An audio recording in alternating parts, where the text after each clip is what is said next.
बिस्मिल्लाहिर्रहमानिर्रहीम। जी बेटा जी, हम हैदर अली आतिश की गज़ल के बाकी अशार की अब तशरीह करेंगे। तो यहाँ से ब्राह्मण को बातों की हसरत रही, खुदा ने बुतों को न गोया किया। तो ब्राह्मण जो होता है ये हिंदुओं की एक आला ज़ात, तो आप लिख लीजिए पंडित, यानी जो बुत की पूजा करने वाला हो। हसरत अधूरी ख्वाहिश, गोया करना यानी कि बोलने की ताकत देना, ना गोया किया यानी बोलने की ताकत नहीं दी। तो ब्राह्मण जो होता है वो बेटा जी बुतों की पूजा करता है, तो उसकी ये ख्वाहिश होती है कि बुत जो है वो उससे गोया हो, यानी उससे बात करे, लेकिन उसकी ये ख्वाहिश जो है वो हसरत रह जाती है, यानी अधूरी ख्वाहिश रह जाती है। तो इस पूरे शेर का बेटा जी मतलब ये हुआ कि ब्राह्मण जो होता है वो बुतों की पूजा करता है, उनकी देखभाल करता है, उन्हें सजाता है, संवारता है, साफ करता है, नहलाता धुलाता है। तो वो ख्वाहिश करता है, उसकी ये ख्वाहिश होती है कि बुत जो है वो उससे बात करे, लेकिन अल्लाह पाक ने बुतों को बोलने की ताकत नहीं दी। इसी तरह से एक आशिक जो होता है वो महबूब की बहुत इज़्ज़त करता है, एहतराम करता है, उसकी ख्वाहिश को तरजीह देता है, उसके मुताबिक ढलने की कोशिश करता है, लेकिन बुत जो महबूब जो होता है वो बुत की तरह खामोश रहता है।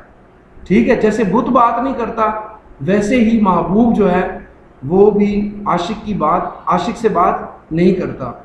तो ये देखें बेटा जी, जो बुत जो है ना, ये उर्दू शायरी में महबूब को मजाजी तौर पे कहा जाता है, यानी मजाजन उसे भी बुत कहा जाता है, कि जैसे बुत जो है वो ब्राह्मण से बात नहीं करता वैसे ही महबूब जो है वो भी आशिक से कोई बात नहीं करता। तो बेटा जी अगला शेर, मज़ा गम के खाने का जिसको पड़ा, वो अश्कों से हाथ अपना धोया किया। तो अश्कों आंसुओं, तो हाथ धोना, तो इसके बेटा जी दो मतलब होता है। एक तो पहला मतलब ये है कि महरूम हो जाना, यानी उसको उसके पास से चले जाना, और दूसरा इसका मतलब हकीकी मानों में जैसे हाथ धोना, यानी जैसे पानी से हाथ धोए जाते हैं, तो उस मानों में है। तो मज़ा गम के खाने का जिसको पड़ा, इसका मतलब ये है कि जो शख्स भी इश्क करेगा, मोहब्बत करेगा, तो वो यूं है, वो इस तरह से है कि जैसे वो गमों को दावत देगा। तो इश्क जो है वो आसान काम नहीं है, बड़ा मुश्किल काम है। वो चाहे हकीकी इश्क हो या मजाजी इश्क हो, क्योंकि इश्क के अंदर आजमाइशें होती हैं, तो आजमाइशें जो है इंसान को मुश्किल में डालती हैं। तो मज़ा गम के खाने का जिसको पड़ा, वो अश्कों से हाथ अपना धोया किया, मतलब ये कि इश्क की वादी जो है वो एक पुरखार वादी है, यानी कांटों से भरी हुई वादी है, कि जो भी इसमें कदम रखेगा उसको क्या करना पड़ेगा, उसे हर वक्त का रोना रहेगा, उसकी आंखों में आंसू रहेंगे, वो इतना रोएगा कि उसके हाथ जो है वो आंसुओं से भीगे रहेंगे। तो एक मतलब इसका ये भी हो सकता है कि वो इतना रोएगा कि उसके आंसू जो है वो खुश्क हो जाएंगे। तो इसका बेटा जी मजमूई तौर पे ये मतलब हुआ कि वादी इश्क में जो कदम रखेगा तो उसे दुखों और तकलीफ़ों का सामना करना पड़ेगा। तो ज़नख़दां से आतिश मोहब्बत रही, कुएं में मुझे दिल डुबोया किया। तो बेटा ज़नख़दां जो है इसका मतलब होता है ठोड़ी। तो ठोड़ी के अंदर जो एक गड़ा होता है ना, डिंपल जो होता है, जैसे गाल पे डिंपल होता है वैसे ठोड़ी के अंदर जो डिंपल होता है, तो उसके लिए यहाँ पे जो शायर हैदर अली आतिश जो हैं उन्होंने ये लफ्ज़ इस्तेमाल किया है। तो मैं भी आपको दिखाता हूँ कि ये किस तरह से होता है।